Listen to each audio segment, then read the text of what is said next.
الحمدللہ الحمدللہ نحمده ونستعینه ونستغفره ونؤمن به ونتوکل علیہ ونعوذ باللہ من شرور انفسنا ومن سیئات اعمالنا من يهده الله فلا مضل له ومن يضلله فلا هادي له ونشهد أن لا إله إلا الله وحده لا شريك له ونشهد أن سيدنا محمدا عبده ورسوله أرسله بالهدى ودين الحق ليظهره على الدين كله وكفى بالله شهيدا خصوصا على أفضلهم وخاتم النبيين محمد الأمين وعلى آله وصحبه أجمعين وصلى الله عليه فصلى الله عليه وسلم تسليما كثيرا كثيرا أما بعد فأعوذ بالله من الشيطان الرجيم بسم الله الرحمن الرحيم رب اشرح لي صدري ويسر لي أمري واحلل عقدة من لساني يفقهوا قولي۔ ڈیلی فک کو پڑھتے ہوئے ہمیں کافی ٹائم ہو گیا ہے، تو یہاں پہ میں سمجھتی ہوں کہ ہم سبھی اسٹوڈنٹس کو بہت اچھے سے اس چیز کا آئیڈیا ہوگا کہ ہم فقہ پڑھتے کیوں ہیں، اسے سیکھنے کے کیا مقاصد ہیں۔ بینگ مسلم اگر ہم پہ یہ پابندی عائد کی گئی ہے تو اس کی ریزن کیا ہے، اور یہ بھی سب کو ہی آئیڈیا ہوگا اس چیز کا کہ فقہ میں ہم پڑھتے کیا ہیں، ٹھیک ہے۔ تو انسان کی جو زندگی ہے، اس کی جو بھی اللہ تعالیٰ نے انسان کی جو کریشن کی ہے، دنیا میں بھیجا گیا ہے انسان کو، تو اس کی وجوہات کیا ہیں، اس سے کچھ ریکوائرمنٹس بھی ہیں، ٹھیک ہے۔ اس کی پیدائش سے کیا ریکوائرمنٹس ہیں اللہ تعالیٰ کو، تو انشاءاللہ لیکچرز میں ان سب جتنے بھی فقہ کے جو لیکچرز ہیں ان میں یہ سارے جو سوال ہیں ان کے جوابات ہمیں مل جاتے ہیں۔ اب ہم یہاں پہ دیکھتے ہیں کہ بیسک عقائد میں ہم کافی چیزیں جو ہے وہ اسٹڈی کر چکے ہیں اب تک۔ ہم نے ایک سمپل جو ہے عقائد کے جو لیکچرز ہیں وہ دیکھے ہیں، ایمان اسلام احسان پہ ہم نے بات کی ہے، اور یہ بالکل بیسک جو ہے اس کی تعلیم ہے، ٹھیک ہے۔ توحید کے بارے میں ہم نے پڑھا، اقسام ہم نے دیکھی توحید کی، طاغوت کا جو ہے کانسیپٹ وہ ہم نے دیکھا جو ہمیں قرآن کریم سے بھی ملا، ان لیکچر سے بھی ہم نے اس کو دیکھا، ٹھیک ہے۔ اس کا انکار کیسے ہوتا ہے، طاغوت کا انکار ہوتا کیا ہے اور ہمیں کرنا لازم کیوں ہے۔ نواقض اسلام ہم نے پڑھے ہیں کہ ہوتے کیا ہیں نواقض اسلام، ٹھیک ہے۔ وہ تمام چیزیں اسلام میں ہم کیسے داخل ہوتے ہیں اور کون کون سے گناہ ہیں جو ہمیں اسلام سے باہر کر سکتے ہیں، تو ان سے ہر حال میں ہم نے بچنا ہوتا ہے۔ تو کفر کے بارے میں ہم نے پڑھا ہے، نفاق کے بارے میں پڑھا ہے، فسق و فجور کے بارے میں پڑھا ہے، شرک کے بارے میں، اور شرک کی کتنی تھن جو ہے باؤنڈری لائن ہے یہ ہم نے پڑھا، ٹھیک ہے۔ وسیلہ پڑھا، آل دا ٹائم ہمارے بچپن سے چیزیں ہمارے مائنڈ میں چل رہی ہوتی ہیں، بڑوں سے ہمیں پتہ چلتا ہے کہ وسیلے سے مانگو اور وسیلہ کیا ہوتا ہے، تو یہ ساری چیزیں جو ہے ہم نے پڑھی ہیں کہ مشروع وسیلہ کیا ہوتا ہے۔ پھر ہم نے یہ بھی دیکھا کہ کہیں نہ کہیں ہم وسیلے کی باؤنڈری سے باہر جا کے ہم نے حرام وسیلہ بھی کچھ لوگ اختیار کر لیتے ہیں، تو ان سے بھی ہم نے بہت دور رہنا ہوتا ہے، ٹھیک ہے، اور بچنا ہوتا ہے۔ کس لیے؟ تاکہ ہمارا جو دین ہے اس کو کوئی بھی نقصان نہیں پہنچے۔ اگر ہمارے دین کو یا ہمارے ایمان کو تھوڑا سا بھی کوئی فرق پڑا تو اس کا مطلب ہے کہ ہمارے لیے بہت مشکل ہو جائے گا کہ دنیا میں جو ہم زندگی گزار کے آخرت میں جو جنت کے حصول کے لیے دعائیں کرتے رہتے ہیں، اس دعا کی قبولیت کا پھر کوئی سٹیٹس نہیں رہے گا۔ اس کے علاوہ ہم نے کیا پڑھا ہے، ہم نے بدعات کے بارے میں پڑھا اور کرامات کے بارے میں پڑھا، حصول برکت کے لیے ہمیں کیا کیا چیزیں اختیار کرنی ہوتی ہیں اس کے بارے میں ہم نے دیکھا، اور پھر یہ کہ علم نجوم اور جو جادو ہیں، ٹھیک ہے، نشرہ، اس کے بارے میں بھی دیکھا۔ تعویذ ہے، ہماری سوسائٹی کا ایک المیہ ہے کہ بہت جلدی لوگ ان سب چیزوں کی طرف جو ہے مائل ہو جاتے ہیں۔ پھر یہ کہ نظر بد، اسلام میں ان چیزوں کی کیا حقیقت ہے، ان سب چیزوں کے بارے میں ہم پڑھ چکے ہیں۔ پھر ہم نے دیکھا کہ فرشتوں پہ ایمان لانا یہ ہمارے دین کا جو ہے وہ ایک فرضیت میں آ جاتا ہے، ٹھیک ہے۔ جنات کے وجود پہ ہم نے دیکھا، اور اللہ تعالیٰ کی کتابوں کی اہمیت، ان پر ایمان رکھنا ہمارا فرض ہے، اللہ کے رسولوں پر ایمان۔ آخرت کے بارے میں ہم نے دیکھا، اور پھر ہم نے موت کا جو منظر ہے اس کی بھی ایک جھلک دیکھی ہے۔ تو یہاں پہ میں آپ سب لوگوں سے یہ شیئر کرنا چاہوں گی کہ الحمدللہ ہمارا فقہ کا جو فرسٹ سیمیسٹر تھا اس کا کورس کمپلیٹ ہو گیا ہے۔ تو یہاں پہ ابھی جو ٹاپکس ہیں انشاءاللہ ایک ڈیزائن کی صورت میں آپ کے ساتھ شیئر کر دیے جائیں گے. ابھی کرنا یہ ہے کہ ان ٹاپکس کو ون بائی ون آپ نے لسٹ سے چیک آؤٹ کرنا ہے کہ کوئی ان سارے پریویس لیکچرز میں سے کوئی رہ تو نہیں گیا. اگر تو کوئی بھی آپ کا لیکچر سننے سے رہ گیا ہو یا آپ نے اسے نوٹ ڈاؤن نہیں کیا ہو امپورٹنٹ پوائنٹس، تو آپ نے اپنی مانیٹر سے وہ لے لینا ہے وہ لیکچر. ٹھیک ہے، آپ کہیں گے ان سے انشاءاللہ وہ آپ کو لیکچر پرووائڈ کر دیں گے اگر کسی کے پاس مسنگ ہے تو. ٹھیک ہے، اور پھر اسے کنسلٹ کریں اس لیکچر کی جو ہے آپ پریپریشن کر لیں جو آپ کا رہتا ہے. پھر یہ ہے کہ اس کا انشاءاللہ ہم ڈیسائیڈڈ ہے اکیڈمی کی طرف سے کہ آپ کا 8 سپٹمبر کو آپ کا اس کا ایگزام لے لیا جائے گا، فرسٹ سیمیسٹر آپ کا جو ڈیلی فک کا ہے. ٹھیک ہے، ابھی جو سیکنڈ سیمیسٹر ہے وہ جلدی وائنڈ اپ ہو جائے گا. اس کی ریزن یہ ہے کہ میجر ٹاپکس ہم پہلے کور کر چکے ہیں، ایگزام میں وہ ٹاپکس نہیں لیے جائیں گے. ٹھیک ہے، تاکہ آپ کو پریپریشن کا پراپر ٹائم ملے. وہ ایک تو یہ کہ وہ میجر ٹاپکس ہیں، پلس یہ کہ وہ تھوڑا سا جس طرح سے کہتے ہیں لینتھی بھی ہوتے ہیں. لائک زکوٰۃ کا رمضان جیسے ہی آیا ہم نے سوچا کہ آپ کو زکوٰۃ کا جو ٹاپک ہے وہ سامنے رکھ دیا جائے تاکہ آپ لوگوں کی رہنمائی ہو جائے. ٹھیک ہے، روزہ جیسے ہی رمضان تھا ہم لوگوں نے روزہ جو ہے ہماری بہت اچھی جو ہے سپروائزر ہے زوبیہ، انہوں نے ڈیلیور کیا تھا اور بہت محنت سے تیار کیا تھا روزے کا ٹاپک. تو وہ بھی ہم ڈیلیور کر چکے ہیں. حج کا ٹاپک وہ میں نے ہی ڈیلیور کیا تھا آپ لوگوں کو. ہوپ فلی آپ لوگ اس کو انڈرسٹینڈ کیا ہوگا بہت اچھے سے. اور نماز کا ہماری بہت پیاری ڈیزائنر ہیں شمائلہ، انہوں نے نماز کے ٹاپک کو بہت زیادہ محنت سے اور خود ڈیزائن کیے تھے. اس کے جو بھی ڈیزائنس تھے انہوں نے آپ سب لوگوں کو ڈیلیور کیا. تو وہ سارے جو لیکچرز ہیں وہ ریکارڈڈ فارم میں موجود ہیں. سیکنڈ سیمیسٹر میں آپ نے ان کو گو تھرو کرنا ہے اور پھر اس کے بعد اس میں مزید جو بھی ٹاپکس ایڈ ہوں گے وہ سارے ان کا آپ کو ایگزام انشاءاللہ دینا ہوگا. وہ ہوپ فلی اس کی ڈیٹ آپ کو بعد میں اناؤنس کی جائے گی. اب یہ ہے کہ ہمارا جو سیکنڈ سیمیسٹر باقاعدہ طور پر جو سٹارٹ ہو رہا ہے آج سے، ہم عبادات کی وضاحت کے ساتھ تھوڑا سا اس کا دیکھ لیتے ہیں کہ کتنا ٹاپک ہم انشاءاللہ کور اپ کر سکتے ہیں. ٹھیک ہے، تو ابھی یہ ہے کہ یہ ساری چیزیں بہت امپورٹنٹ ہے، کمپلسری ہے ہم سب کے لیے کہ ہم فقہ سیکھیں. ہم کیوں سیکھتے ہیں؟ اس لیے کیونکہ ہمیں دنیا میں بھیجنے کا کوئی مقصد ہے. اور وہ مقصد کیا ہے؟ سبھی لوگوں کو اپنا کانسیپٹ اس بارے میں کلیئر رکھنا ہوتا ہے کہ ہمیں یہاں پہ دنیا میں عیاشی کے لیے یا صرف کمانے کے لیے یا صرف کھانے پینے کے لیے، شاپنگ کے لیے، یا صرف بچے پیدا کر کے ان کو پالنے کے لیے یا شادی کرنے کے لیے یا فیملی میں اٹھنے بیٹھنے کے لیے پیدا نہیں کیا گیا. ٹھیک ہے، یہ ساری چیزیں سیکنڈری ہیں. سیکنڈری کس لیے ہیں؟ ہمیں اللہ تعالیٰ نے عبادت کے لیے پیدا کیا ہے. ٹھیک ہے، قرآن کریم میں یہ چیز اللہ نے واضح طور پر بتا دی ہے. اب یہ جو بھی جتنے ہمارے جس طرح سے کہتے ہیں آئیڈیل پیپل ہیں، سب سے پہلے نمبر پہ تو رسول اللہ صلی اللہ علیہ وآلہ وسلم آتے ہیں نا. ہمیں اپنی جان سے زیادہ پیارے ہیں، بہت عزیز ہیں. اور اللہ تعالیٰ کی محبت کے بعد جو محبت کا جو حق ہے نا وہ رسول اللہ صلی اللہ علیہ وآلہ وسلم کا ہے. ہمیں ان سے ہی محبت کرنی ہے. اب محبت صرف زبانی نہیں کرنی ہے کہ زبان سے کہتے رہیں گے کہ ہمیں بہت محبت ہے، اپنے رسول سے محبت ہے، ان کے لیے ہم جان دے دیں گے، تو یہ محبت کا حق نہیں ہے. جب بھی کبھی محبت کی جاتی ہے تو محبت حقوق مانگتی ہے. ٹھیک ہے، تو حقوق کیا ہیں محبت کے؟ کہ ہمیں انہی کے بتائے طریقے پہ اپنی زندگی گزارنی ہے. اب انہوں نے جتنے بھی چیزیں واضح کر دی ہیں وہ ساری الحمدللہ رب العالمین ہمارے پاس احادیث میں وہ موجود ہیں ایز اٹ از. ٹھیک ہے، تو اللہ تعالیٰ نے ہمیں علم دیا ہے، فہم دیا ہے، دماغ دیا، عقل و فہم سے نواز دیا. ٹھیک ہے، دنیا کی موٹی موٹی بکس ہم پڑھ لیتے ہیں لیکن جیسے ہی دین کی آتی ہے بات تو ہم سوچتے ہیں کہ ہم اتنی موٹی موٹی بک، اب جس میں صحیح بخاری ہے تو یہ 6 جلدیں ہیں، کیسے پڑھیں گے، کیا کریں گے. تو بہت ایزی کر کے اکیڈمی نے النساء نے بہت زیادہ کوشش کی ہے کہ اس کو جو ہے اس کا نچوڑ جو ہے وہ کم سے کم آپ کو بتا دیا جائے. چلیں آپ بہت لینتھی چیزیں نہیں اگر پڑھ سکتے تو وہ چیزیں جو آپ کی ڈیلی لائف میں امپلیمنٹ ہو رہی ہیں نا، ایٹ لیسٹ آپ کو وہ تو ضرور پتہ ہو. صحیح، تو اگر ہم ان سب چیزوں کو جو ہمیں قرآن سے ملتی ہیں چیزیں اللہ تعالیٰ نے ڈیٹیلنگ کے لیے اور ایکسپیرینس جو ہے آپ کے ساتھ اپنی جسے سنت کہتے ہیں ہم، ٹھیک ہے، اس کے لیے رسول اللہ صلی اللہ علیہ وآلہ وسلم کو ایز اے رول ماڈل بھیجا نا، تو صرف محبت نہیں کرنی ہے، ان کے طریقے پہ زندگی بھی گزارنی ہے.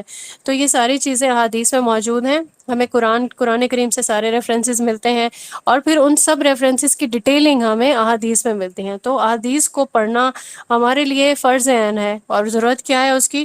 تاکہ ہمیں پتہ چلے کہ ہم نے سونا کیسے ہے، اٹھنا کیسے ہے. ٹھیک ہے، طہارت کی جو چیزیں ہیں وہ ہم نے کس طریقے سے ہم نے ان کو فالو کرنا ہے. ٹھیک ہے، جب ہمیں غسل کرنا ہے کیسے کریں گے، اور اگر وہ غسل عام ہے وہ کس طرح سے کرنا ہے، جنابت کا غسل ہے وہ کیسے کرنا ہے، حیض و نفاس کے بعد کا غسل ہے ہے وہ کیسے کرنا ہے، کبھی پانی میسر نہیں ہے تو تیمم کر سکتے ہیں، ٹھیک ہے۔ تو جو آسانیاں ہیں ہمیں پتہ ہونا چاہیے کہ دین ہمیں سختی ہم سے نہیں چاہ رہا، بلکہ ہمارے لیے بڑی آسانیاں کر رہا ہے دین، ٹھیک ہے۔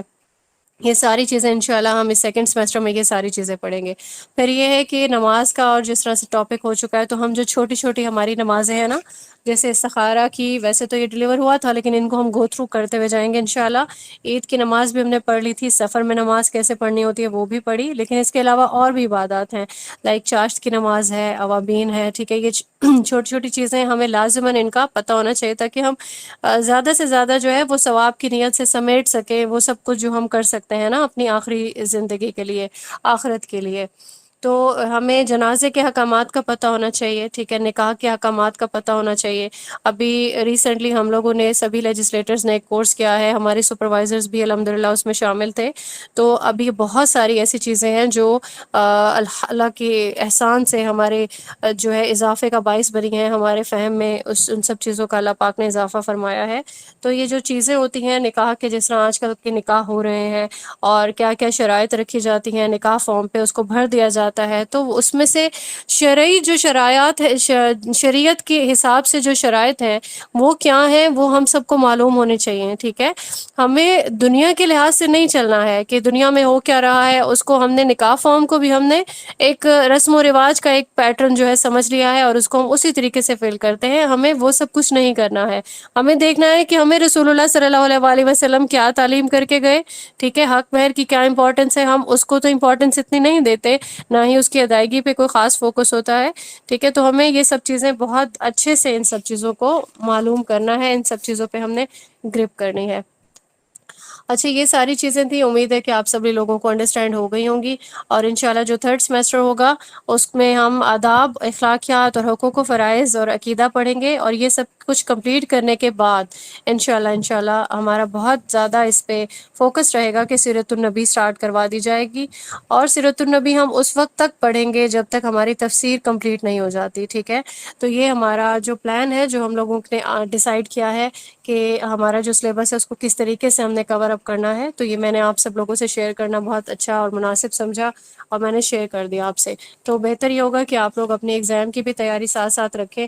اب یہ ایگزام اس لیے نہیں لیا جاتا کہ آپ کو کوئی اسٹریس دے دیا جائے کہ جی پیپر ہے اور بس اب اس پہ جو ہے نا آپ نے اسٹریس لے لینا ہے یا پریشان ہو جانا ہے، بلکہ ایگزام کا ریزن ایگزام کی یہی ہوتی ہے کہ جو کچھ آپ نے پڑھا ہے کہ آپ کی لائف میں اس چیز کی امپلیمنٹیشن والا کوئی جو ہے وہ راستہ بنا ہے، یا صرف آپ نے پڑھ لیا، صرف سن لیا، ٹھیک ہے۔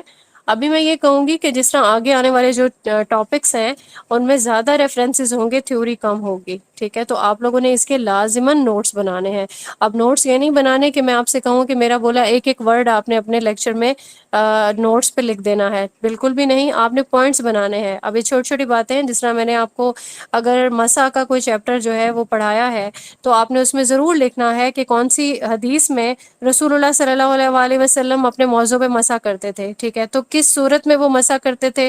ایک اگر انہوں نے ساکس پہنی ہے، ٹھیک ہے، جرابین ان کو کہتے ہیں نا عربک میں، تو انہوں نے وہ کتنے دن تک اس پہ مسح جاری رکھا، ٹھیک ہے، اور کون سے دن وہ جو چیز تھی وہ ایکسپائر ہو گئی، ٹھیک ہے۔ تو یہ سب چیزیں آپ لوگوں نے لازماً اپنے نوٹس میں لکھ لینی ہے، اگر لکھیں گے نہیں تو پھر یاد نہیں رہے گا۔ اچھا، یہاں پہ ہم دیکھتے ہیں آج کے ٹاپک میں ہم عبادت کا تھوڑا سا ایک جو چیپٹر ہے وہ میں آپ کے سامنے رکھوں گی انشاءاللہ۔ اب یہاں پہ عبادت سے مراد جو ہے وہ ہم دیکھ چکے ہیں کہ عبادت سے مراد کیا ہے۔ ابھی ہم بچپن میں تو یہی پڑھتے تھے نا کہ عبادت کر رہے ہیں نا، ہماری دادی عبادت کر رہی ہیں، تو اس کا یہی مطلب ہے کہ وہ لازماً تخت پوش پہ بیٹھی ہوں گی یا جائے نماز پہ بیٹھی ہوں گی، یا ان کے ہاتھ میں تسبیح ہوگی یا کوئی وہ نماز پڑھی ہوگی، اور جیسے ہی وہ سلام پڑھیں گی، وہ پھیر لیں گی، تو وہ عبادت والی جو کنڈیشن ہے اس سے باہر آ جائیں گی، صحیح ہے۔ تو پھر وہ کیا کریں گے، اب وہ روزمرہ زندگی کے کام کریں، تو بالکل بھی ایسا نہیں ہے۔ ایک مومن جو ہے اس کی پوری جو زندگی ہے نا وہ عبادت پر مبنی ہوتی ہے، اور ریزن کیا ہے، کیونکہ ہم سب غلام ہیں نا، اللہ تعالیٰ کے ہم سب غلام ہیں، اور ہم آل دا ٹائم ہم وہ غلامی کرتے رہیں گے۔ ہم جو جو چیزیں ہمیں بتا دی گئی، ہم اس میں سے تھوڑی سی آسانی جو ہمیں شریعت نے بتا دی کہ اس میں یہ آسانی آپ اختیار کر سکتے ہیں، ٹھیک ہے، وہ تو ہم آپٹ کر سکتے ہیں، ادروائز ہم نے اس میں کوئی بھی چینجز ہم نہیں کرنے کے اختیار ہمیں دیا نہیں گیا، ٹھیک ہے۔ تو عبادت میں کیا چیز ضروری ہے؟ عبادت میں محبت جو ہے وہ بہت ضروری ہے، اور اگر ہم یہ عبادت جو ہے یہ اس کو روح کی غذا کہا جاتا ہے نا، ٹھیک ہے، تو عبادت کا جو حق ہے وہ کس کے لیے ہے؟ اللہ تعالیٰ کی عبادت کرنے کا حق ہے، صحیح، اس کے علاوہ ہم کسی اور چیز کی عبادت کر نہیں سکتے ہیں، بینگ مسلم ہمارے لیے یہ حکم بھی ہے، پلس ہم اس میں بہت اچھا بھی فیل کرتے ہیں، ٹھیک ہے، اللہ تعالیٰ کے سامنے جب جھکتے ہیں تو اللہ تعالیٰ ہمیں جو انسان ہے نا ان کے سامنے جھکنے سے اللہ تعالیٰ ہمیں بچا لیتے ہیں۔ تو جتنا زیادہ ہو سکے ہم عاجزی اختیار کرتے ہیں، انکساری اختیار کرتے ہیں، ٹھیک ہے، محبت اللہ تعالیٰ سے کرتے ہیں، کیونکہ یہ محبت واجب بھی ہے۔ اس محبت کے علاوہ ہمارے پاس کوئی اور آپشن بھی نہیں ہے۔ اگر ہم دنیا کے ساتھ محبت کرتے رہیں گے نا تو اللہ تعالیٰ کو وہ سارے پیرامیٹرز پتہ ہیں کہ اللہ کو اپنی محبت کی طرف موڑنا کیسے، اور یہ ہم سب میں سے جتنے بھی لوگ ہیں وہ تقریباً وہ لوگ اس چیز کو ایکسپیرینس کر لیتے ہوں گے کہ کبھی بھی اللہ کی محبت کے اوپر کسی اور انسان کی یا کسی چیز کی محبت اگر ہم اوپر رکھنے کی کوشش کریں گے تو ایک تو یہ کہ اس کی ہمیں اجازت نہیں ہے، دوسرا یہ کہ وہ ایک ہمیں اسے جو ٹھوکر لگے گی نا اس سے ہم راستہ ہے وہ بہت ایک یوں سمجھے کہ تکلیف سے گزر کے واپس آنا پڑے گا، لہٰذا پہلے ہی اس چیز کو ریئلائز کر لینا چاہیے کہ جتنی بھی دنیاوی محبتیں ہیں، والدین کی محبت ہے، شوہر کی ہے، بچوں کی ہے، تو وہ محبتیں ہم اللہ کی رضا کے لیے کریں گے، ٹھیک ہے، اپنے لیے نہیں کریں گے کہ ہمیں یہ چیز بہت تکلیف وہ دے رہی ہے نا، پرسکون کر رہی ہے یا ہمیں اچھا لگ رہا ہے۔ تو سورہ توبہ کا آپ یہاں پہ ریفرنس دیکھ سکتے ہیں، سورہ توبہ میں آیت نمبر 24 میں اللہ تعالیٰ نے یہاں بالکل کلیئرلی بتا دیا کہ جو محبت کا جو حق ہے نا وہ اللہ تعالیٰ کا ہی ہے، اس کے علاوہ اگر کوئی بھی محبت کرے گا کسی اور سے تو یہ اس کے لیے اس کا حکم نہیں ہے۔ اب یہاں پہ جو انسان کی زندگی کا مقصد ہے وہ ہم سب جانتے ہیں کہ دنیا میں وہ ایک تو یہ کہ انسان اپنی مرضی سے آیا نہیں ہے، ٹھیک ہے، دنیا میں لانے کے لیے بھی اللہ کا ہی اذن تھا۔ کوئی چاہتا ہو نا کہ ابھی خود سے پیدا ہو جائے تو ایسا نہیں ہوتا، کوئی خود سے پیدا نہیں ہوتا، اور اگر کوئی یہ چاہ رہا ہو کہ اسے دنیا کی زندگی اچھی نہیں لگ رہی، مزیدار نہیں ہے یا انٹرسٹ نہیں پیدا ہو رہا، ٹھیک ہے، لائف میں مزہ نہیں ہے، اور وہ اس کی ڈیتھ ہو جائے تو تب بھی ایسا نہیں ہو سکتا، ٹھیک ہے۔ بہت سارے ایسے کیسز دیکھے جاتے ہیں نا کہ کچھ لوگ چاہتے ہیں کہ ہم سوسائڈ کر لیں، ہمیں بہت ڈپریشن ہے، دنیا میں رہنے کا ہمارے پاس کوئی مقصد نہیں ہے۔ اللہ تعالیٰ کی جو حقیقت ہے وہ سامنے نہیں آئی ہوتی نا انسان کے، اور وہ پہچان نہیں ہوتی، معرفت نہیں ہوتی، تو وہ کیا کرتا ہے، وہ سوسائڈ کرنے کی کوشش کرتا ہے۔ لیکن آپ نے دیکھا ہوگا کہ کتنی بھی زیادہ کوشش کر لیں، اللہ کا اگر اذن نہیں ہے کہ وہ انسان جو ہے اس کی ڈیتھ ہو جائے تو وہ بچ جاتا ہے، صحیح۔ تو سورہ طور میں ہم دیکھتے ہیں آیت نمبر 35 سے لے کے آیت نمبر 36 تک یہ چیز واضح بیان کی گئی ہے۔ ایک تو یہ کہ اپنی مرضی سے انسان پیدا نہیں ہو سکتا، دوسرا یہ کہ اپنی مرضی سے وہ اپنی زندگی ختم بھی نہیں کر سکتا ہے۔ اب یہ خالق ہے انسان، کیونکہ ٹھیک ہے، خالق نہیں ہے، خالق اللہ تعالیٰ ہے، ہم مخلوق ہیں، تو کوئی بھی جو ہے یہ والا اختیار رکھتا نہیں ہے کہ وہ یا تو اپنے آپ کو تخلیق کر لے یا اپنے آپ کو ختم کر لے۔ اور پھر یہ کہ انسان نے واپس لوٹ کے بھی جانا ہے، ٹھیک ہے، اس کا یہ واپس جو لوٹنا ہے انسان کا وہ حق ہے۔ ہمیں ایک مقررہ ایک مدت ہے، بس وہی مدت ہم نے اس دنیا میں گزارنی ہے، اس کے بعد ہماری ڈیتھ ہو جانی ہے۔ سورہ مومنون کی آیت ہے وہ 115، اس کے بعد سورہ دخان کی آیت آپ سے شیئر کی جائے گی، آیت نمبر 38 سے لے کے 40 تک، اس میں بھی آپ یہ چیزیں نوٹ ڈاؤن کر سکتے ہیں۔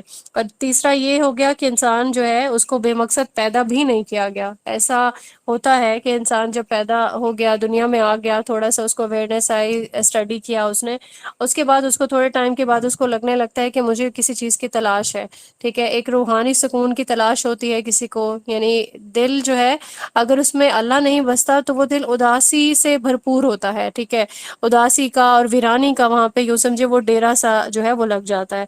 تو کیا ہوتا ہے کہ وہ پھر تفریح تلاش کرتا ہے، کبھی جاتا ہے دوستوں میں بیٹھتا ہے، ٹھیک ہے، مجھے اچھا فیل ہوگا، لیکن وہاں سے واپس آنے کے بعد پھر سے خالی پن ہوتا ہے، پھر وہ چاہتا ہے کہ چلیں ٹھیک ہے میں کہیں گھومنے پھرنے چلا جاؤں، ناردرن ایریاز چلا جاؤں جہاں مجھے اچھا فیل ہو۔ تو صرف وہی ٹائم ہوتا ہے کہ آپ اچھا فیل کرتے ہو، وہاں سے واپسی پہ پھر سے وہی فیلنگ آپ کو جو ہے وہ جھنجھوڑنے لگتی ہے۔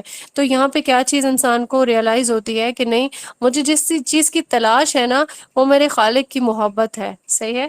تو یہاں پہ یہ چیز بھی وضاحت سے موجود ہے۔ سورہ زاریات کی آیت ہے، آیت نمبر 56، یہاں پہ یہ چیز بتائی گئی ہے کہ میں نے جنوں اور انسانوں کو پیدا کیا ہے تاکہ وہ میری عبادت کریں۔ عبادت کا مفہوم ہم جانتے ہیں، ٹھیک ہے، اور دوسرا ہم عہد الست کے بارے میں بھی جانتے ہیں۔ سورہ اعراف کی آیت ہے، آیت نمبر 172، اس کا ڈیزائن انشاءاللہ آپ کے ساتھ شیئر کیا جائے گا۔ یہ آپ پہلے بھی بہت بار آپ دیکھ چکے ہیں اس آیت کو، اس کی تفسیر بھی آپ لوگوں نے پڑھی ہے. تو انسان کا اللہ کے ساتھ جو معاہدہ ہے نا، وہ بندگی کا معاہدہ ہے. ٹھیک ہے. اب جب یہ بندگی یہاں پہ بھیجنے سے پہلے سے یہ معاہدہ طے ہے، صحیح، کہ معبود جو ہے وہ اللہ کی ہی ذات ہے، بندگی جو ہے وہ اللہ تعالیٰ کی ہی ہے. ٹھیک ہے.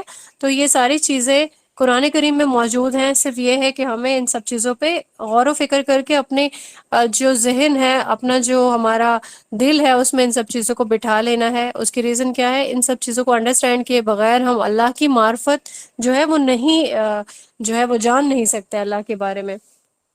اب یہ کہ آخرت کے بارے میں جب بار بار بات کی جاتی ہے تو اس کا یہی مطلب ہے کہ اپنی زندگی کو انسان نے حساب کتاب سے لے کے چلنا ہے. ہم جب مقصد اپنا ریئلائز کر لیں گے کہ دنیا میں آئے وہ کیا وہ مقصد پورا ہوا؟ ٹھیک ہے. یا صرف ہم نے کھانے پینے میں، سونے جاگنے میں اور بچوں کے پیچھے بھاگنے میں، یا پھر ہم نے اللہ کی طرف توجہ نہیں کی، قرآن کو ہم نے پڑھا نہیں ہے. ٹھیک ہے. تو زندگی اس لیے نہیں گزارنی ہے ہم نے، اس طرح سے زندگی ضائع ہو جائے گی.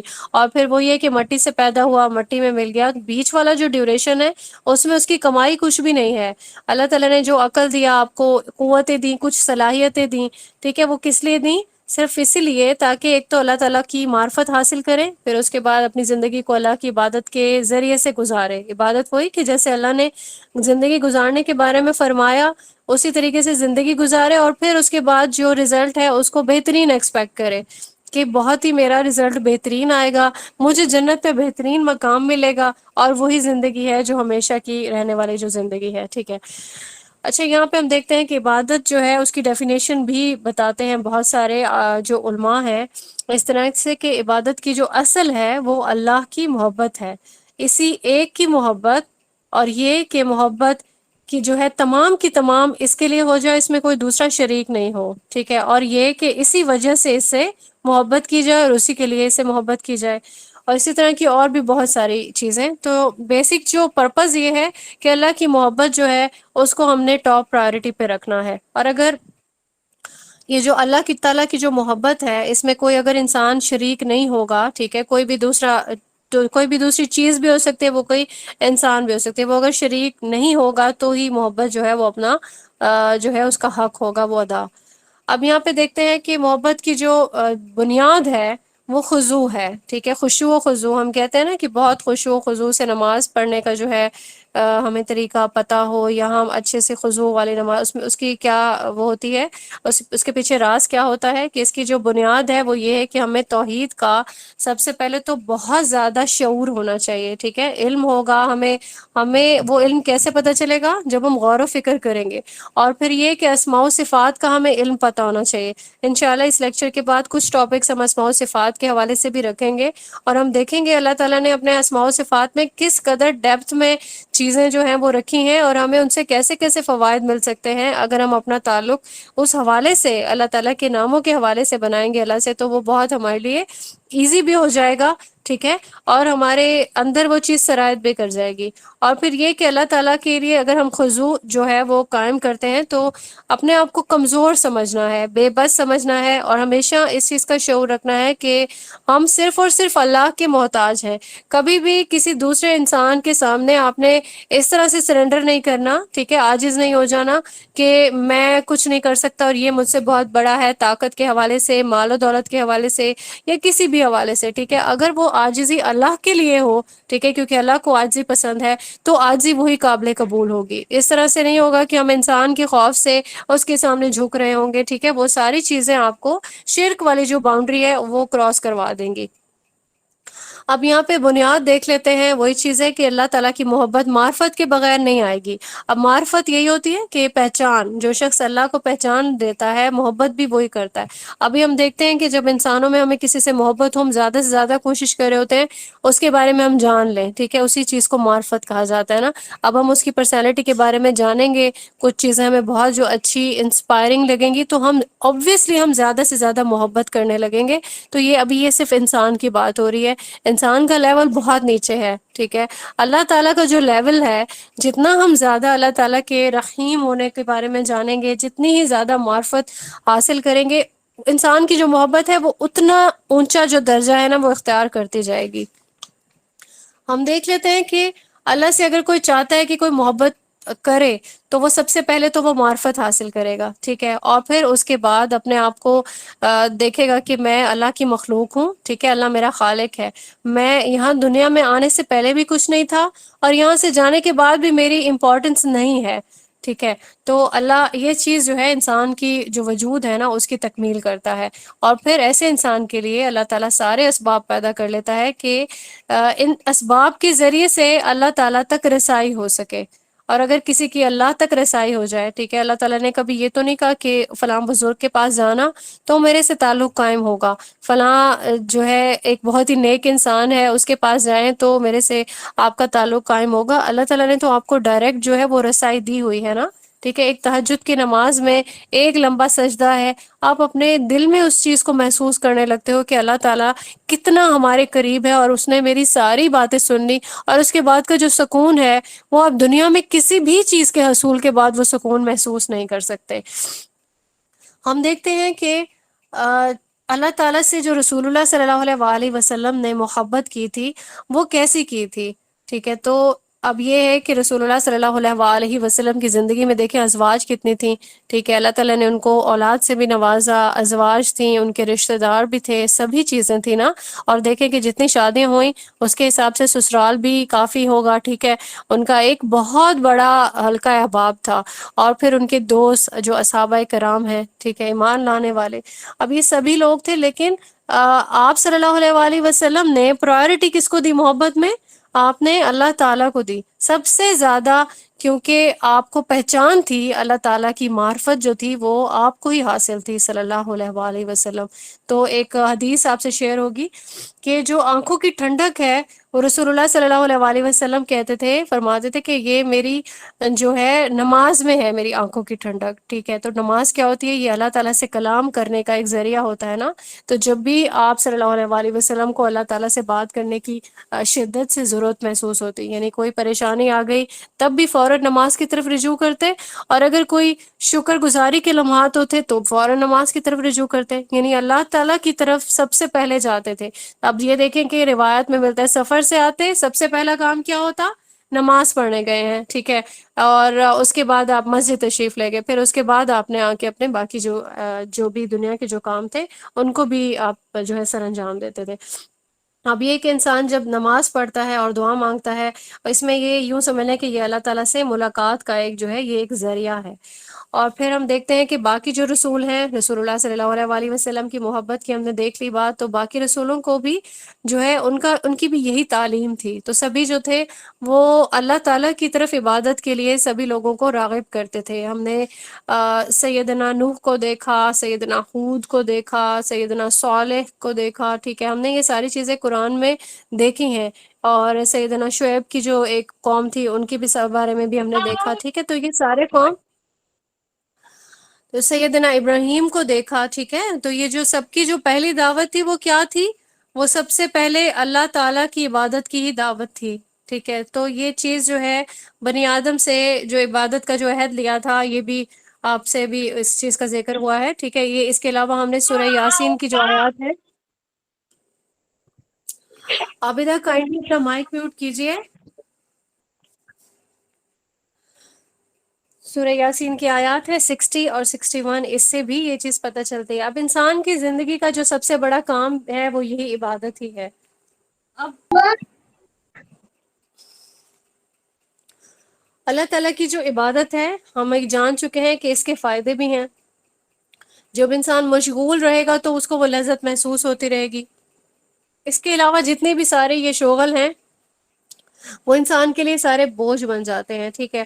اب کیوں؟ اس کی جو اللہ تعالیٰ کی عبادت ہے اس کی وجوہات کیا ہیں؟ ایک سب سے پہلے تو ہم نے دیکھا کہ اللہ ہمارا خالق ہے، ٹھیک ہے، اور پھر یہ ہے کہ معبود ہے اللہ تعالیٰ، ہمارا دوست بھی اللہ ہے، صحیح، ہمیں رزق بھی اللہ تعالیٰ نے ہی دینا ہے۔ اس کے بعد جب ہمارا یہ زندگی گزارنے کے بعد ڈیتھ والا جب ٹائم آئے گا تو ہمیں ہمارا جو مارنے والا ہے وہ بھی اللہ ہے، ٹھیک ہے۔ اس کے بعد جب ہم زندہ کیے جائیں گے وہ بھی اللہ ہے، تو ہمیں کوئی اور چیز محبوب ہونی بھی نہیں چاہیے ہے، ٹھیک ہے۔ تو یہ ساری چیزیں اسی لیے کہا جاتا ہے نا کہ جو عبادت ہے وہ ہماری روح کی غذا ہے۔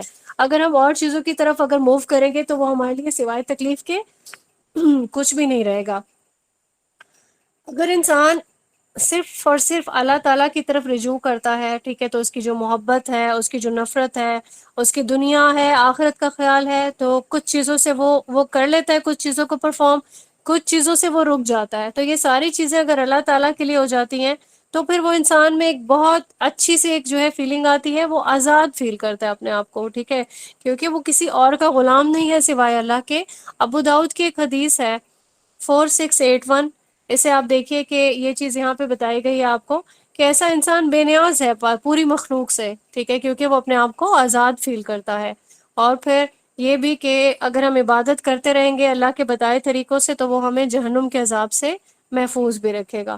اور پھر اس کے علاوہ جو ہے عبادت جو ہے وہ اللہ کا ہی حق ہے. بخاری کی ایک حدیث ہے 7373، اسے بھی آپ دیکھ سکتے ہیں.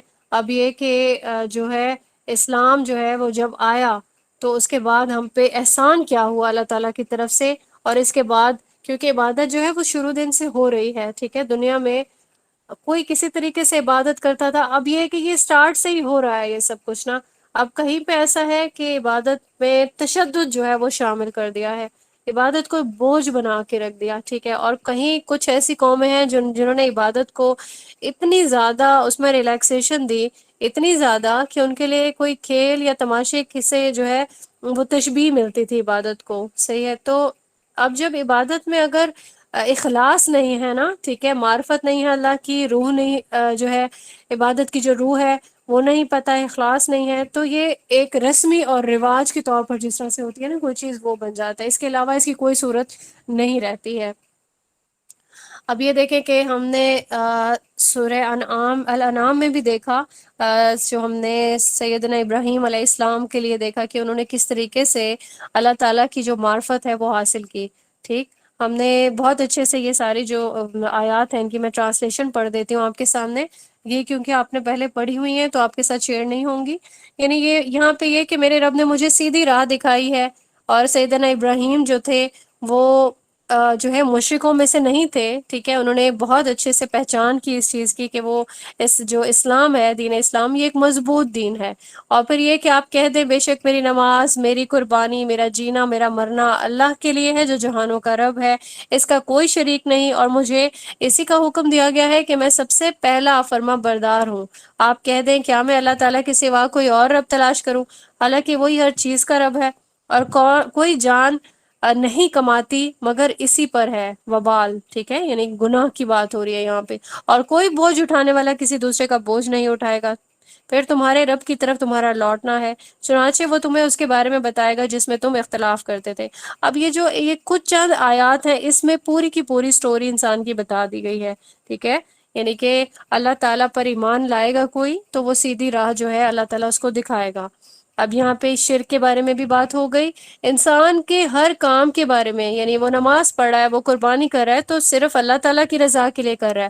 ادروائز یہ ساری چیزیں صرف ایک ایسی چیز بن جائے گی، جیسے کوئی نماز پڑھ رہا ہے اور وہ اخلاص سے نہیں پڑھ رہا تو ایسا نہیں لگے گا کہ وہ صرف ایک ایکسرسائز کر رہا ہے، وہ اٹھ رہا ہے، وہ بیٹھ جاتا ہے، ٹھیک ہے.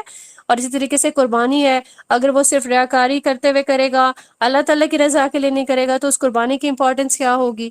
تو انسان کا جو جینا اور مرنا ہے وہ سارا کا سارا اللہ تعالیٰ کے لیے ہے. ہم نے یہاں پہ دیکھا کہ اللہ کے سوا ہم کسی اور کی عبادت نہیں کر سکتے، اور اگر ہم لوگ اللہ تعالیٰ اور انسان کے درمیان میں جو بھی واسطے ہیں نا ان سب کو ہم نے یہاں پہ جس طرح سے کوئی سلیٹ ہوتی ہے نا اسے صاف کر دیا جاتا ہے، ٹھیک ہے، سلیٹ پہ جو بھی لکھا ہوتا ہے ان سب کو صاف کر دیں. کوئی بھی اگر کسی کے بھی مائنڈ میں کوئی وسیلہ یا کوئی ایسی چیز ہے تو وہ اس کو بالکل کلیئر کر دے. اللہ تعالیٰ نے ایسی آپ کو احکامات نہیں دیے ہیں کہ وسیلہ چاہیے یا کوئی واسطہ چاہیے، ڈائریکٹلی اللہ تعالیٰ سے دوستی کرنی ہے، صرف اور صرف اللہ تعالیٰ پر ڈیپینڈ کرنا ہے، خوف اللہ تعالیٰ پہ ہی صرف رکھنا ہے، ٹھیک ہے. تبھی آپ کی ساری عبادات بھی قبول ہو جائیں گی اور آپ کا جو دل ہے وہ بھی اللہ تعالیٰ انشاءاللہ خالص فرما دیں گے. اور پھر ایک اور چیز ہے جو بہت امپورٹنٹ ہے کہ جو عبادات ہے نا جو ہم پرفارم کر رہے ہوتے ہیں، جن کو ہم بدنی عبادات کہتے ہیں، ان کا جو بھی طریقہ ہے نا وہ کبھی بھی خود سے مقرر نہیں کرنا ہے، ٹھیک ہے. کچھ ایسے لوگ ہیں جو یہ سمجھتے ہیں کہ ربیع الاول آیا، رسول اللہ صلی اللہ علیہ وآلہ وسلم کی سے ہمیں بہت محبت ہے، اب ہم نے ان کی سنت کی پیروی تو نہیں کی، ٹھیک ہے، ان کے بتائے ہوئے طریقوں کے مطابق اپنی زندگی تو نہیں گزارے، لیکن کیونکہ ہمیں ان سے محبت ہے تو ہم چراغاں کر رہے ہوتے ہیں، اس کو عید جیسا درجہ دینے لگتے ہیں، ٹھیک ہے. تو یہ چیزیں خود سے مقرر نہیں کرنے کہ شاید ایسا کرنے سے ہمیں ثواب ہو جائے گا. جو چیزیں اللہ نے اور رسول اللہ صلی اللہ علیہ وآلہ وسلم نے ہمیں تعلیم کر دی صرف وہی چیزیں چلیں گی. ٹھیک ہے. اس کے بعد کسی کی ڈیتھ ہو جاتی ہے تو اب یہ رسوم و رواج بن گئے ہیں نا. سوئم ہو رہا ہے، جمعرات ہو رہی ہے، پھر 40واں ہو رہا ہے، پھر برسی ہو رہی ہے، پھر ختم دلوائے جا رہے ہیں. تو آپ کو کم سے کم ایک بار نظر ثانی ضرور کرنی ہے کہ کیا یہ سب طریقے رسول اللہ صلی اللہ علیہ وآلہ وسلم تعلیم کر کے گئے تھے؟ کیا اما عائشہ بھی آپ صلی اللہ علیہ وآلہ وسلم کے جانے کے بعد قرآن کریم کی تلاوت پڑھ کے اس طرح سے بخشا کرتی تھیں، یا پھر وہ اپنے لیے ہی پڑھا کرتی تھیں؟ ٹھیک ہے. تو یہ ساری چیزیں خود سے کبھی بھی ڈیسائیڈ نہیں کرنا کہ میں ایسا کر لوں گی تو مجھے ثواب ہو جائے گا، کیونکہ یہ بھی عبادت تو ہے نا. ٹھیک ہے. تو یہ ساری چیزیں اللہ تعالیٰ نے بتا دی ہیں، اللہ تعالیٰ نے بتائیں، اور رسول اللہ صلی اللہ علیہ وآلہ وسلم نے پرفارم کی. ٹھیک ہے. پریکٹیکلی آپ سب لوگوں کو کنوے کر دیا. تو طریقہ یہی ہے، اس کے علاوہ کوئی اور طریقہ آپٹ نہیں کرنا ہے. پھر یہ ہے کہ عبادت میں اعتدال کرنا ہے. اعتدال سے مراد ہم نے یہ نہیں کرنا کہ ہم نے اپنی دنیا کے سارے کاموں کو اگنور کر کے ایک سائڈ پہ بیٹھ کے بس ہم نے جائے نماز پہ بیٹھنا اور ہم نے کہنا کہ نہیں اللہ اللہ کریں گے کیونکہ ہم نے آخرت کی تیاری کرنی ہے. اللہ تعالیٰ نے اگر رہبانیت جو ہے پسند فرمائی ہوتی تو ہم سب کو حکم ہوتا، ہم کیا کرتے اپنا تھوڑا سا توشہ اٹھاتے اور پھر غاروں میں نکل جاتے کہیں. ٹھیک ہے. پھر زیادہ سے زیادہ وقت ہم عبادت میں گزارتے، پھر کچھ دنوں کے لیے گھر آتے، گھر سے پھر کچھ سامان جمع کرتے ادھر ادھر سے، پھر ہم وہاں پہنچ جاتے. تو یہ چیز تو پسندیدہ بالکل بھی نہیں ہے نا. ٹھیک ہے. تو اعتدال بہت ضروری ہے اور آسانی بھی ضروری ہے. ابھی ہمیں احادیث ہم انشاءاللہ آگے چل کے جو پڑھیں گے تو اس میں ہمیں پتہ چلتا رہتا ہے، روٹین میں بھی ہم پڑھتے ہیں. رسول اللہ صلی اللہ علیہ وآلہ وسلم اپنے سارے کے سارے کام دنیاوی بھی پرفارم کرتے تھے. ٹھیک ہے. اور وہ سارے اس میں بھی دین ہوتا تھا. اب آپ صلی اللہ علیہ وآلہ وسلم ایسا نہیں ہے کہ آل دا ٹائم روزے میں رہتے تھے اور ساری ساری رات جاگ جاگ کے عبادت کرتے تھے. اور ٹھیک ہے. تو ان کی عبادت میں بہت اعتدال تھا. تو وہی سارا جو اعتدال ہے وہ ہم نے بھی سیکھنا ہے. ہم یہاں پہ تھوڑا سا نظر ثانی کرتے ہیں کہ اسلام سے پہلے عبادت کے کیا کیا طریقے تھے. ہم یہ تو جانتے ہیں کہ کوئی سورج کی پوجا کرتا تھا، کوئی چاند کی کرتا تھا، ستاروں کی کرتا تھا، ایون آگ کی پوجا کی جاتی تھی. ٹھیک ہے. پانی کی پوجا کی جاتی تھی اور جانوروں کی پوجا کی جاتی تھی. کتنی عجیب ایک سچویشن لگتی ہے نا کہ آپ کے سامنے ایک گائے کھڑی ہو اور پھر آپ اس کی پوجا کر رہے ہو. مطلب گائے کو ہم معبود کیسے بنا سکتے ہیں؟ مطلب بنی اسرائیل کی ایک جو گائے کی پوجا کرنے والی ایک جو ان کی ایک عادت تھی، اس پہ ابھی بھی مجھے تو خیال آئے میں بہت زیادہ، ایون ہاں آپ لوگوں میں سے بھی سبھی لوگ اس چیز پہ بہت پریشان اور حیران ہوتے ہوں گے کہ ایک گائے کی پوجا کوئی کیسے کر سکتا ہے، گائے اتنی مقدس کیسے ہو سکتی ہے. ایون یہ چیز چلتی آ رہی ہے اور کچھ جو ہندو ہیں وہ آج تک اس چیز کو فالو کر رہے ہیں. پھر اس کے بعد درختوں کی پوجا ہے. ٹھیک ہے. کبھی کوئی زندہ انسانوں کی پوجا کرنے لگتا ہے اور پھر مرنے کے بعد ان کے مزارات بنا کے وہ ان کی پوجا کی جا رہی ہوتی ہے. اب کسی ان سب چیزوں کے پاس اختیار نہیں ہے. پتہ نہیں انسان کیسے سمجھے گا ان سب چیزوں کا. اور پھر جنوں کی پوجا ہو رہی ہے. ٹھیک ہے. بتوں کی پوجا ہو رہی ہے. اب یہ پوجا کرنے کی جو ایک جو پریکٹس سٹارٹ ہوئی تھی وہ سیدنا نوح کے دور سے سٹارٹ ہو گئی تھی. ٹھیک ہے. پھر اس کے بعد جو ہندوستان، اب یہ سارا بر صغیر تھا. ٹھیک ہے. اس کو ہندوستان نہیں کہا جا سکتا.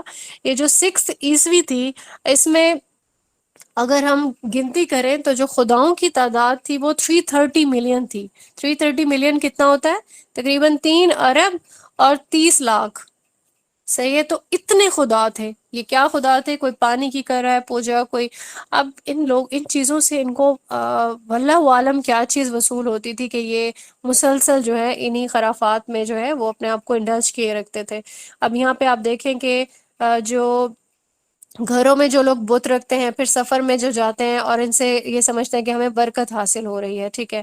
اور پھر پتھروں کی پوجا، پھر ایک پتھر پرانا ہو گیا، دوسرا ذرا بہتر ملا تو پھر اس کو پکڑ لیا، اس کی پوجا کرنے لگے.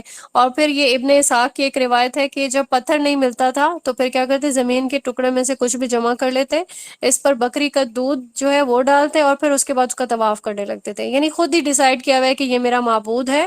ٹھیک ہے. اس کی میں پوجا کروں اور پھر اس کے بعد مجھے بہت کچھ جو ہے وہ عنایت ہو جائے گا، جو بھی دنیا میں اس کے نصیب میں لکھا ہوا ہے. ویسے تو وہ اللہ تعالیٰ کی طرف سے ہے لیکن اس کو اس کی طرف جو ہے اس کو منسوب کر دیا.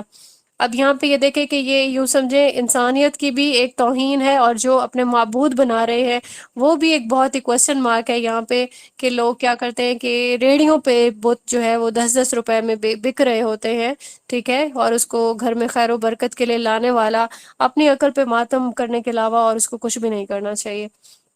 اب یہاں پہ جب رسول اللہ صلی اللہ علیہ وآلہ وسلم فتح مکہ کے بعد مکہ میں داخل ہوئے تھے، تو بیت اللہ کے جو چاروں طرف بت تھے، ہم جانتے ہیں 360 ان کی جو ہے تعداد تھی۔ بخاری میں آپ اس حدیث کو بھی دیکھ سکتے ہیں، 4287 حدیث ہے، انشاءاللہ آپ کے ساتھ شیئر ہوگی۔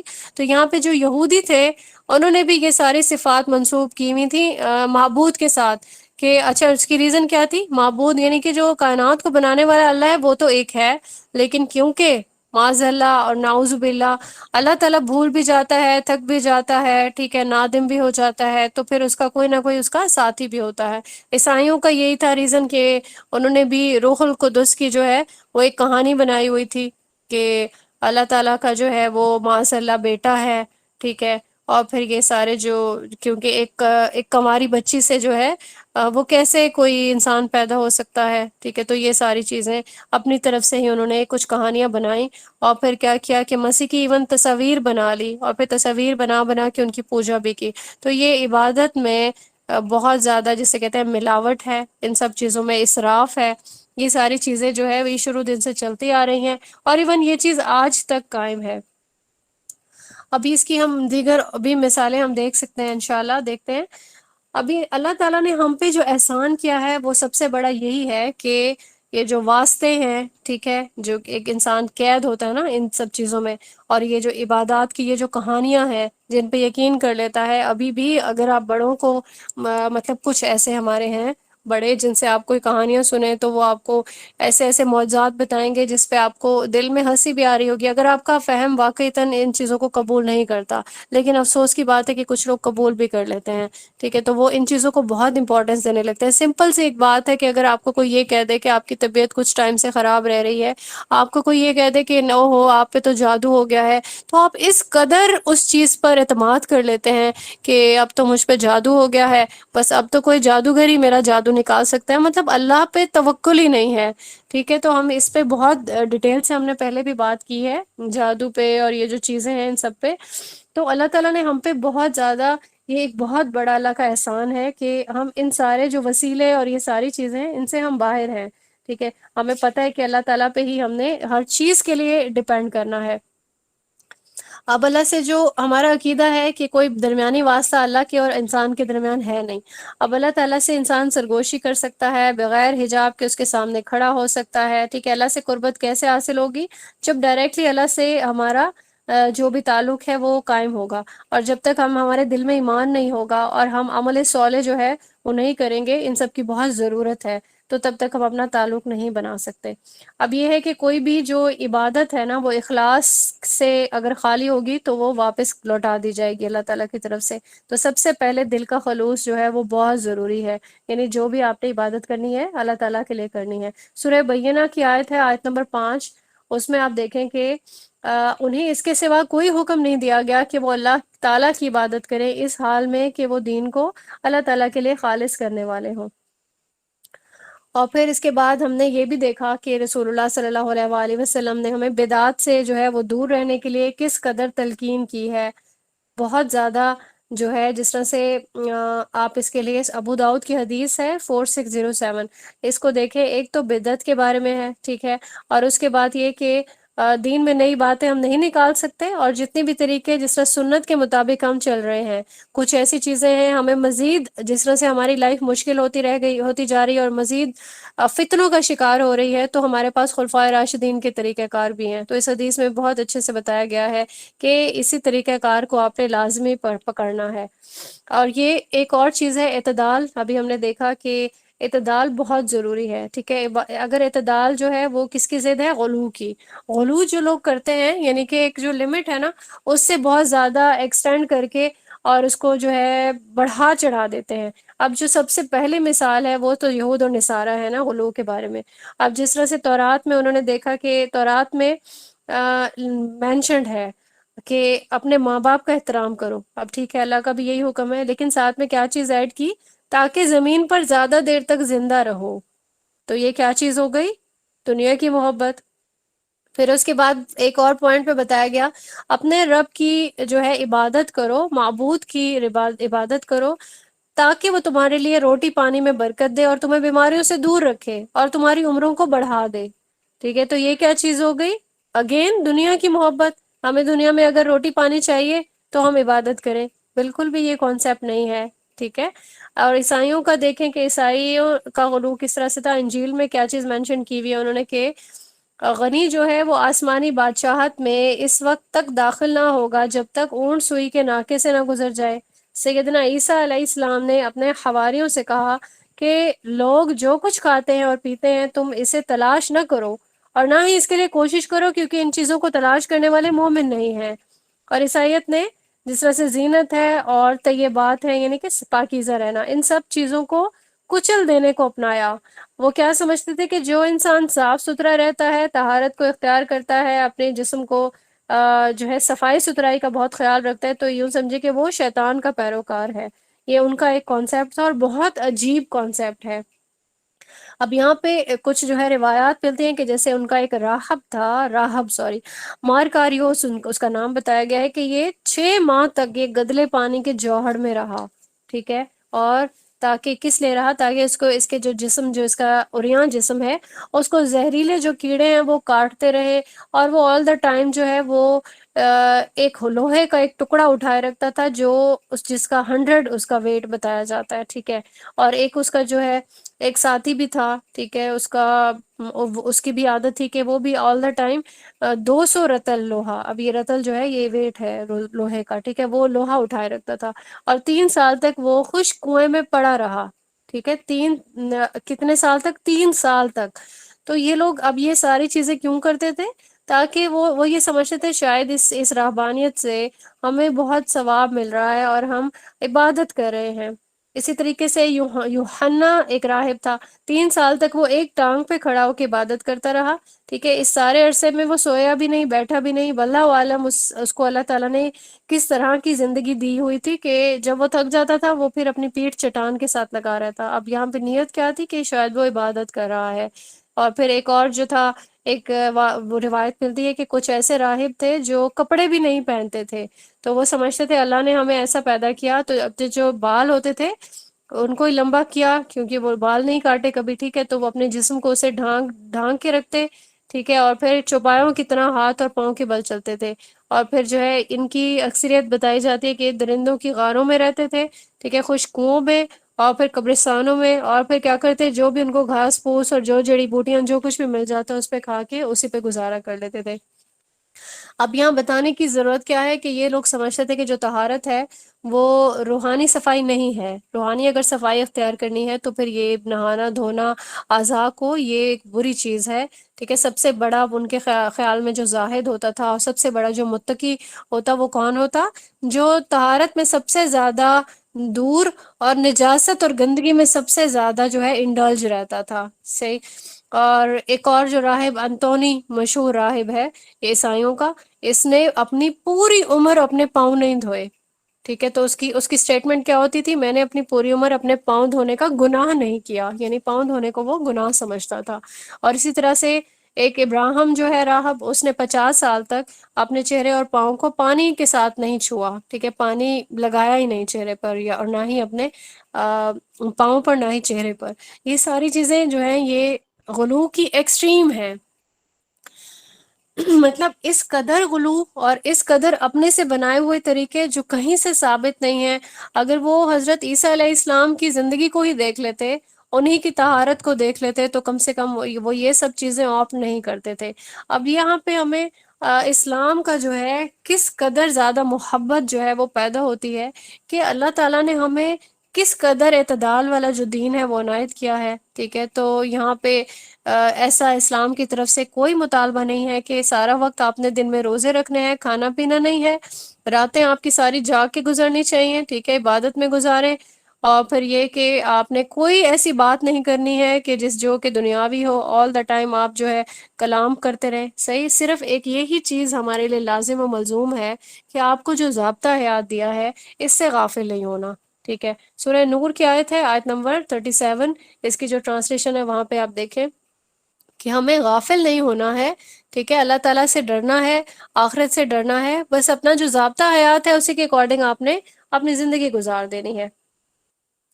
ایک بہت پیاری حدیث ہے آپ کے ساتھ شیئر کرنے کی جو ہے میں چاہتی ہوں، مسلم کی حدیث ہے 6966۔ اس میں آپ دیکھیں کہ سیدنا حنزلہ جو ہے رضی اللہ تعالیٰ عنہ، ان کی جو ہے ان کی طرف سے یہ روایت ہے، وہ کاتب تھے رسول اللہ صلی اللہ علیہ وآلہ وسلم کے، اور وہ کیا کہتے تھے کہ جیسے وہ سیدنا ابو بکر رضی اللہ تعالیٰ عنہ سے ملے تو انہوں نے کہا کہ پوچھا، مطلب طبیعت پوچھی کہ آپ کیسے ہیں، تو انہوں نے جواب میں کہا کہ جو حنزلہ تو منافق ہو گیا۔ یہ بہت ہی مشہور ایک سٹیٹمنٹ ہے، مطلب یہ بہت ہی فیمس ایک حدیث ہے، آپ سب لوگوں نے پہلے بھی پڑھی ہوگی انشاءاللہ، نہیں پڑھی تو اس کو دیکھیں کہ بہت پیارا سٹائل میں انہوں نے کہا ہم اپنا احتساب کیا، ٹھیک ہے، ہم میں سے کبھی کوئی کہتا ہے کہ میں منافق ہو گئی، ٹھیک ہے، ہم میں سے تو کوئی اپنے آپ کو ہم نے اتنے اعلیٰ درجے پہ رکھا ہوتا ہے کہ ہم سمجھتے ہیں نہیں میں تو ایسی نہیں، مجھ میں تو یہ کمی نہیں ہے، مجھ میں تو یہ میں تو کبھی گناہ نہیں کرتی ہوں، میں نے کبھی جھوٹ نہیں بولا۔ ایون انسان اپنے جیسے کہتے ہیں کہ اپنے اندر جھانک کے نہیں دیکھتا، اپنا احتساب ہر انسان کو لازماً کرنا چاہیے۔ اب یہ جو ہے یہ صحابی رسول صلی اللہ علیہ وآلہ وسلم ہے، اور ان کا اتنا اعلیٰ درجہ ہے کہ وہ اپنا احتساب انہوں نے کیا، اور احتساب میں کیا چیزیں نکلیں، اب یہاں پہ دیکھیں کہ ریزن کیا تھی ایسا کہنے کی۔ انہوں نے کہا کہ جب بھی ہم رسول اللہ صلی اللہ علیہ وآلہ وسلم کی خدمت میں حاضر ہوتے ہیں، ٹھیک ہے، تو جیسے ہی رسول اللہ صلی اللہ علیہ وآلہ وسلم ہمیں جنت اور دوزخ کی یاد دلاتے ہیں، ایون ہم نے اپنی آنکھوں سے وہ ساری چیزیں نہیں دیکھی ہوتی لیکن ہم اس پہ ایمان لے آتے ہیں، ٹھیک ہے، اس کے بعد کیا ہوتا ہے، ہم اپنی روٹین میں جیسے جاتے ہیں، اپنی بیویوں میں، اولاد میں، زمینوں کے معاملات میں ہم مشغول ہو جاتے ہیں، ٹھیک ہے، تو اس قدر مشغولیت ہو جاتی ہے کہ وہ جو پچھلی چیزیں ہیں وہ ہمیں بھولنے لگتی ہیں، ٹھیک ہے، تو رسول اللہ صلی اللہ علیہ وآلہ وسلم کے پاس انہوں نے یہ معاملہ رکھا، کیونکہ جب سیدنا ابو بکر رضی اللہ تعالیٰ عنہ نے کہا کہ اللہ کی قسم میرے ساتھ بھی یہی معاملہ پیش آتا ہے، تو دونوں کے لیے یہ ایک پریشانی والا لمحہ تھا۔ انہوں نے جا کے یہ سارا سٹیٹمنٹ اپنا رسول اللہ صلی اللہ علیہ وآلہ وسلم کی خدمت میں رکھا کہ ہمارے لیے ایسی چیزیں ہو جاتی ہیں جب آپ ہمیں یہ سب چیزیں بتا رہے ہوتے ہیں تو ہمیں ایسا لگتا ہے ہم آنکھوں سے یہ چیزیں دیکھ رہے ہیں، لیکن بعد میں یہ ہم پہ یہ کیفیت جو ہے وہ ہمیشہ نہیں رہتی ہے۔ تو رسول اللہ صلی اللہ علیہ وآلہ وسلم نے یہاں پہ جو ہے ان کو جواب دیا کہ ایک ساتھ جو ہے وہ یاد کی ہوتی ہے اور دوسری غفلت کی، تو انسان آل دا ٹائم اگر ان سب چیزوں میں اپنی جو کیفیت ہے اس پہ قائم نہیں رہ سکتا تو کم سے کم بار بار اپنے آپ کو یاد تو دلا سکتا ہے نا۔ تو ہماری ذمہ داری بھی یہی ہے کہ ہم نے اگر ہم غفلت والی سائڈ پہ جانے لگے تو فوراً کے فوراً ہمیں واپس بھی آنا ہے۔ سورہ بقرہ کی ایک آیت ہے، 3 آیات ہیں، 200 سے لے کے 202 تک کی آیات ہیں، یہ اس میں آپ دیکھیں کہ اللہ تعالیٰ نے جو ہے اس آیت میں فرمایا ہے کہ دعا ہے ایک قسم کی کہ اے ہمارے رب ہمیں دنیا میں دے دے، اگر کوئی ایسا کہتا ہے تو پھر آخرت میں اس کے لیے حصہ نہیں ہے، اور اگر کوئی یہ کہتا ہے کہ ہمیں دنیا میں بھی بھلائی عطا فرما اور آخرت میں بھی بھلائی عطا فرما اور ہمیں آگ کے عذاب سے بچا، تو ہم سب کو دعا کون سی مانگنی ہے؟ یہی دعا مانگنی ہے، اور ہمیں ڈیلی بیسس پہ جتنی بھی بار ہمیں دنیا اور آخرت میں بیلنس اپنا بنانا ہو تو ہمیں یہ دعا ضرور مانگنی چاہیے، ٹھیک ہے، بہت پیاری دعا ہے۔ تو اس سے کیا ہوگا کہ دنیا کی بھلائی اللہ تعالیٰ عنایت فرمائیں گے، اور پھر ساتھ میں کیا ہوگا، آخرت کی بھلائی بھی ہو جائے گی، اور ساتھ میں جہنم کا جو آگ ہے، جو عذاب ہے، اس سے بھی انسان بچنے کے لیے دعا کرتا رہے گا۔ اب اسلام نے دیکھیں کہ جو غلو ہے اسے ہمیں روک لیا، یہ چیز ہم نے یہاں پہ بہت اچھے سے انڈرسٹینڈ کر لی۔ ہمارے لیے آسانیاں کیسے پیدا کی اسلام میں؟ یہ جو رحمانیت ہے، جیسے کہ یہود کرتے تھے یا نصارہ کرتے تھے، ہندوؤں میں بھی یہ چیز جو ہے یہ پائی جاتی ہے، بہت سارے مذاہب ہیں جو کہ اپنی طرف سے انہوں نے یعنی کہ جسے اخلاص کہتے ہیں، اخلاص سے خالی اور اپنی طرف سے ایڈ کی ہوئی بدعات سے بھرپور زندگی کو وہ اپنی عبادت سمجھتے ہیں۔ اب یہاں پہ دیکھیں کہ ایسے عبادت کو ہم توق کہہ سکتے ہیں یا بوجھ کہہ سکتے ہیں، تو اللہ تعالیٰ نے یہ ساری چیزیں ہمارے سر کے اوپر سے اتار دیں، ہماری جسموں کے اوپر سے اتار دیں۔ سورہ اعراف کی آیت ہے، آیت نمبر 157، کہ اللہ کی رحمت سے یہ سارا بوجھ جو ہے وہ اتار دیا گیا، ٹھیک ہے، اور اس کے علاوہ یہ ساری جو تنگی ہے اور یہ ساری زائل کر کے ہماری زندگی کو آسان بنا دیا اسلام نے۔ صحیح بخاری کی حدیث ہے 6126، اس میں بھی یہ چیز جو ہے یہ ام المؤمنین سیدنا عائشہ سے یہ چیز روایت ہے، ٹھیک ہے، کہ دو جب بھی رسول اللہ صلی اللہ علیہ وآلہ وسلم کو اختیار دیا جاتا تھا تو رسول اللہ صلی اللہ علیہ وآلہ وسلم کون سا طریقہ اختیار کرتے؟ جو آسان ہوتا، لیکن یہ ساتھ میں کنڈیشن ہے کہ وہ گناہ نہیں ہوتا، ٹھیک ہے۔ تو ایسا ہوتا ہے نا، جس طرح انسان کہتا ہے، اب ہمارے کچھ فرقوں نے جس طرح سے کہہ دیا کہ آپ نے 20 تراویحیں پڑھنی ہیں رمضان میں، 20 سے کم والی ایکسیپٹ نہیں ہوں گی، ٹھیک ہے، تو یہ کیا ہے؟ یہ طریقہ کیا ثابت ہے رسول اللہ صلی اللہ علیہ وآلہ وسلم سے؟ ہرگز نہیں۔ تو آپ نے کیا کرنا ہے، فوراً سے جا کے حدیث ڈھونڈنی ہے کہ آپ صلی اللہ علیہ وآلہ وسلم کتنی پڑھتے تھے، ٹھیک ہے، تو وہاں سے ہمیں پتہ چل جاتا ہے کہ آپ صلی اللہ علیہ وآلہ وسلم اپنے قیام اللیل میں 2 رکعت بھی پڑھ لیا کرتے تھے، ٹھیک ہے، کبھی 4 پڑھتے تھے، 8 بھی پڑھتے تھے، تو یہ سب چیزیں ثابت ہیں، کہیں سے بھی غلو جو ہے وہ اسلام میں ثابت نہیں ہے۔ اب یہ آسانیوں میں ہم نے دیکھا، ہم ان چیزوں کو ڈیٹیل سے بھی انشاءاللہ دیکھیں گے کہ طہارت جو ہے وہ انسان پہ فرض ہے، پاک رہنا ہے، مومن آل دا ٹائم پاک ہوتا ہے، جب بھی اس پہ کبھی جو حکم نجاست آ جائے گی تو وہ فوراً سے کیا کرے گا، وہ طہارت حاصل کرے گا۔ اس کو پانی میسر نہیں ہے تو کیا اللہ تعالیٰ نے کیا، تیمم کا طریقہ بتا دیا، ٹھیک ہے، اور پھر یہ کہ اگر مریض ہے کوئی، اس کے لیے بھی رخصت دے دی۔ پھر اگر آپ سفر پہ جا رہے ہیں، ٹھیک ہے، آپ کو کوئی خوف ہے، اور یا پھر آپ کو کوئی جنگ وغیرہ ہے جس طرح سے، ٹھیک، کوئی بھی ایسی کنڈیشن آ جاتی ہے، تو 2 نمازوں میں جو سفر کی نماز ہے اس کی رخصت ہے، نماز جمع کرنے کی جو رخصت ہے، ٹھیک ہے، ہمارے لیے کتنی آسانی ہو گئی کہ ہم نے نماز چھوڑی بھی نہیں، نمازوں کو جمع کر لیا، ٹھیک ہے، اور اللہ تعالیٰ کے ساتھ ہمارا کنیکشن بھی باقی رہا۔ پھر یہ ہے کہ جہاد میں جو رخصتیں دی گئی ہیں، روزے میں کہ انسان اگر بیمار ہو گیا یا سفر پہ جا رہا ہے اور رمضان کے فرض روزے چل رہے ہیں تب بھی رخصت ہے، تو کوئی سختی نہیں ہے، بالکل بھی سختی نہیں ہے، آسانی ہی آسانی ہے۔ اب یہاں پہ یہ دیکھیں کہ تشدد نہیں پسند ہے نا دین میں، تو اس سے کیا ہوتا ہے کہ انسان جو ہے وہ عبادت سے کراہت سی محسوس کرنے لگتا ہے، جس طرح سے رسول اللہ صلی اللہ علیہ وآلہ وسلم آل دا ٹائم وہ قرآن کریم پڑھتے تھے، ٹھیک ہے، آل دا ٹائم۔ اب ہمارے کچھ جو گروہ ہیں، افسوس ہوتا ہے مجھے ایسے کہتے ہوئے کہ فرقہ واریت بہت انڈلج کر چکی ہے ہماری قوم میں، تو وہ کہتے ہیں کہ آپ نے قرآن کریم کو تلاوت نہیں کرنا، مطلب اگر آپ کو آتا بھی ہے آپ تلاوت نہیں کر سکتے، پہلے جا کے وضو کریں۔ مطلب ہم کیا دین سے ہم کراہت محسوس کروائیں گے؟ اگر ایسے چیزوں میں ہم نے سختی کرنی شروع کر دی تو قرآن تو ہمارے دل کے اندر ہونا چاہیے، آل دا ٹائم ہم پڑھتے رہیں گے، ٹھیک ہے، مصحف کو چھونے کی بات الگ ہے، لیکن ہم نے آل دا ٹائم اپنا جو عبادت کا جو سلسلہ ہے وہ جاری رکھنا ہے، کبھی بھی اس میں ہم نے واجبات میں کوتاہی نہیں کرنی ہے۔ اور تشدد اگر ہمیں بتا دیا جائے گا کہ عبادت میں بہت زیادہ سختی ہے تو پھر کوئی بھی اسلام سے اور دین سے محبت نہیں کرے گا۔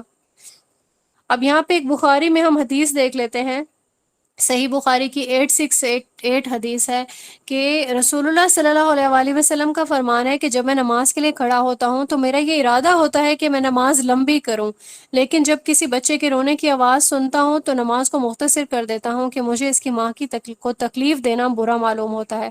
obviously یہ جو ماں ہے وہ اپنے بچے کو روتا جب سنے گی تو وہ اپنی نماز پہ اس طرح سے کنسنٹریٹ نہیں کر سکے گی، ٹھیک ہے، تو رسول اللہ صلی اللہ علیہ وآلہ وسلم اپنی نماز کو مختصر کر دیتے تھے، اور یہ بہت بڑی ایک رخصت ہے، بہت بڑی مہربانی ہے۔ اور ریزن کیا ہے، یہاں پہ آپ لوگوں کو یہ بھی پتا ہوگا کہ پہلے جب رسول اللہ صلی اللہ علیہ وآلہ وسلم نماز پڑھاتے تھے تو جماعت میں خواتین بھی پچھلی صفوں میں شامل ہو جاتی تھی، ٹھیک ہے، آلدو ان کا یہ شامل ہونا فرضیت میں نہیں آتا تھا، جماعت کی جو نماز ہے یہ صرف اور صرف میلز کے لیے فرض ہے۔ پھر ایک اور چیز میں یہاں پہ جو ہے آپ کے ساتھ شیئر کرنا چاہوں گی کہ ہمیں اپنی جو اسلام عبادت میں جو آسانی ہے اس کے لیے بھی دعا کرنے کی تعلیم ہمیں دی گئی ہے۔ سورہ بقرہ کی جو آیات ہیں، آپ بالکل آخری جو رکوع ہے وہ تو ویسے بھی سبھی کو یاد ہونا چاہیے، انشاءاللہ آپ کے ساتھ ابھی شیئر کریں گے، غزالہ حمود کے پاس ہوگا، کائنڈلی شیئر کر دیں۔ تو یہ رکوع آپ کو یاد کرنا ہے، ٹھیک ہے، اور اس کے علاوہ جو ہے اس میں یہ جو دعا دی گئی ہے کہ اے ہمارے رب ہم پر ویسا بوجھ نہ ڈالنا جیسے کہ تو نے ان لوگوں پر ڈالا تھا جو ہم سے پہلے تھے، اے ہمارے رب، اور تو ہم سے نہ اٹھوا جس کی ہم میں طاقت نہیں ہے۔ اب یہ دعا جو ہے یہ ہم سب نے مانگنی ہے، ٹھیک ہے، اور بار بار پڑھنی بھی ہے، اللہ تعالیٰ سے آسانی بھی طلب کرنی ہے، اور یہ کہ جتنا کچھ بھی ہم نے پڑھا ہے اس پہ اللہ تعالیٰ ہم سب کو عمل کرنے کی توفیق عنایت فرمائے، ہمارے دلوں کو اللہ پاک خالص کر دیں، ہم دین کا جو علم ہے اسے حاصل کرنے کے بعد اپنی لائف میں امپلیمنٹ کریں، ہم اسے دوسروں تک پہنچائیں اور اپنے لیے ان سب چیزوں کو صدقہ جاریہ بنائیں۔ آمین ثم آمین، وآخر الدعوانا ان الحمد للہ رب العالمین۔